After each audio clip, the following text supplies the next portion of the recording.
ನಾವು ಪ್ರತಿದಿನ ಮಾಡುವ ಸಣ್ಣಪುಟ್ಟ ಅಭ್ಯಾಸಗಳೇ ನಮ್ಗೆ ದೊಡ್ಡ ಅಪಾಯ ತರಬಹುದು ಅಂದೇ ನಂಬ್ತೀರಾ? ಕೆಲವೊಮ್ಮೆ ಉತ್ತರ ಹೌದು ಅಂತಾನೇ ಇರುತ್ತೆ. ಚೀನ್ಯದಲ್ಲಿ ನಡೆದ ಒಂದು ಕಳ್ಳತನದ ಘಟನೆ ಇದೆಯಲ್ಲ, ಅದು ನಮ್ಮೆಲ್ಲರಿಗೂ ಅನುಕೂಲ ಮತ್ತು ಸುರಕ್ಷತೆ ನಡುವೆ ಇರೋ ಆ ಸಣ್ಣ ಗೆರೆ ಬಗ್ಗೆ ಒಂದು ದೊಡ್ಡ ಪಾಠ ಹೇಳತ್ತೆ. ಬನ್ನಿ, ಈ ಕಥೆಯನ್ನ ಸ್ವಲ್ಪ ವಿವರವಾಗಿ ನೋಡೋಣ. ಒಂದು ಕ್ಷಣ ಯೋಚನೆ ಮಾಡಿ, ಯಾವುದೋ ಒಂದು ಒಳ್ಳೆ ಕಾರ್ಯಕ್ರಮಕ್ಕೆ ಹೋಗೋಕ್ಕೆ ರೆಡಿಯಾಗ್ತಾ ಇರ್ತೀರ. ಸರಿ, ಒಡವೆ ಹಾಕ್ಕೊಳ್ಳೋಣ ಅಂತ ಲಾಕರ್ ತೆಗೆದ್ರೆ ಅದು ಪೂರ್ತಿ ಖಾಲಿ. ಅಬ್ಬಾ, ರಮ್ಯಾ ಅವರಿಗೆ ಆದ ಆಘಾತ, ಆ ಗೊಂದಲ ಹೇಗಿರ್ಬೇಡೋ. ಅವರ ತಲೆಯಲ್ಲಿ ಬಂದ ಮೊದಲ ಪ್ರಶ್ನೆಯೇ ಇದು: ಏನಾಯ್ತು ಇಲ್ಲಿ? ಹೌದು, ಚೀನ್ಯದ ನಿವಾಸಿ ರಮ್ಯಾ ಅವರಿಗೆ ಅದೊಂದು ಶಾಕಿಂಗ್ ದಿನವಾಗಿತ್ತು.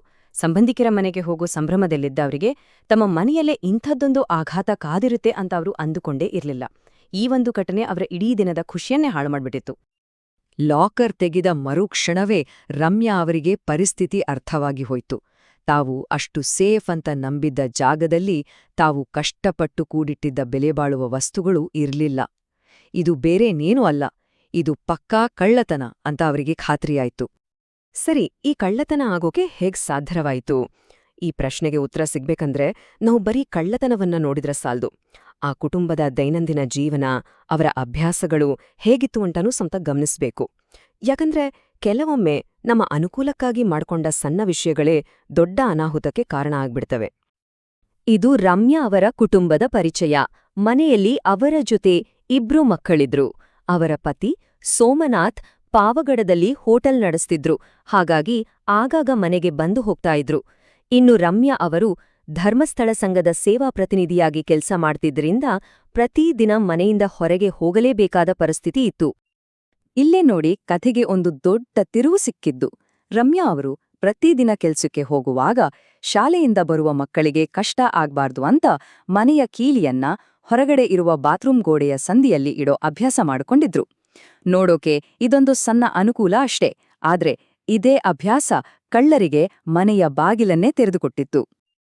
ಈಗ ಕಳ್ಳತನದ ಬಗ್ಗೆ ಇನ್ನೂ ಸ್ವಲ್ಪ ಡೀಟೇಲ್ ಆಗಿ ನೋಡೋಣ. ಆ ಕುಟುಂಬದ ದೈನಂದಿನ ಅಭ್ಯಾಸಕ್ಕೂ ಕಳ್ಳರು ಕಳ್ಳತನ ಮಾಡಿದ ವಿಧಾನಕ್ಕೂ ನೇರವಾದ ಸಂಬಂಧ ಇದೆ.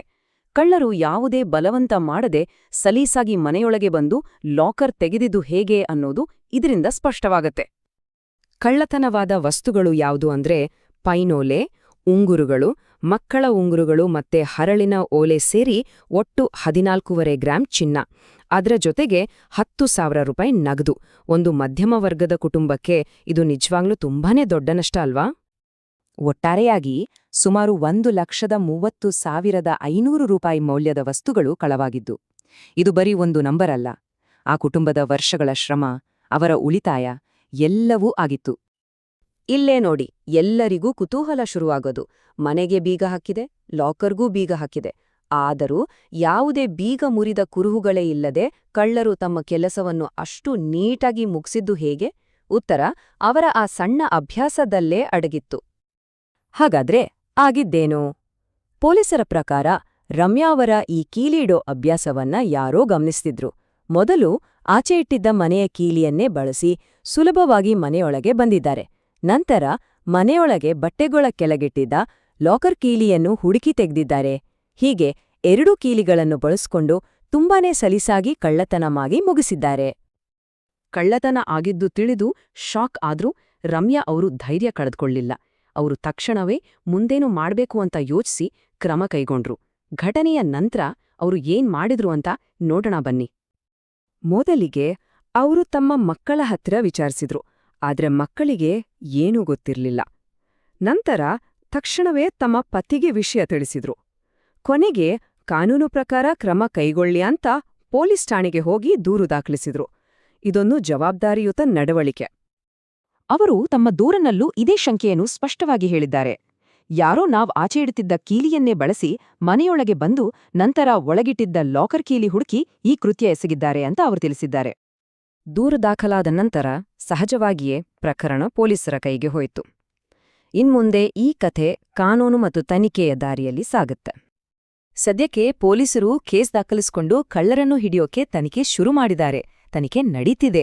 ಆದ್ರೆ ರಮ್ಯಾ ಅವರಿಗೆ ತಮ್ಮ ಕಷ್ಟಪಟ್ಟು ಸಂಪಾದಿಸಿದ ವಸ್ತುಗಳು ವಾಪಸ್ ಸಿಗುತ್ತಾ ಅನ್ನೋದನ್ನ ಕಾದು ನೋಡಬೇಕು. ಕೊನೆಯದಾಗಿ ಈ ಇಡೀ ಘಟನೆ ನಮ್ಮೆಲ್ಲರ ಮುಂದೆ ಇಡೋ ಒಂದು ದೊಡ್ಡ ಪ್ರಶ್ನೆ ಇದು. ನಮ್ಮ ಅನುಕೂಲಕ್ಕಾಗಿ ನಾವು ಮಾಡ್ಕೊಳ್ಳೋ ಸಣ್ಣಪುಟ್ಟ ಅಭ್ಯಾಸಗಳು ದಿನಚರ್ಯಗಳು ನಮ್ಮ ಸುರಕ್ಷತೆಗೆ ಎಷ್ಟು ದೊಡ್ಡ ಅಪಾಯವನ್ನ ತರಬಹುದು. ಈ ಬಗ್ಗೆ ನಾವೆಲ್ಲರೂ ಒಮ್ಮೆ ಯೋಚನೆ ಮಾಡ್ಲೇಬೇಕಾದ ಅನಿವಾರ್ಯತೆ ಇದೆ ಅಲ್ವಾ?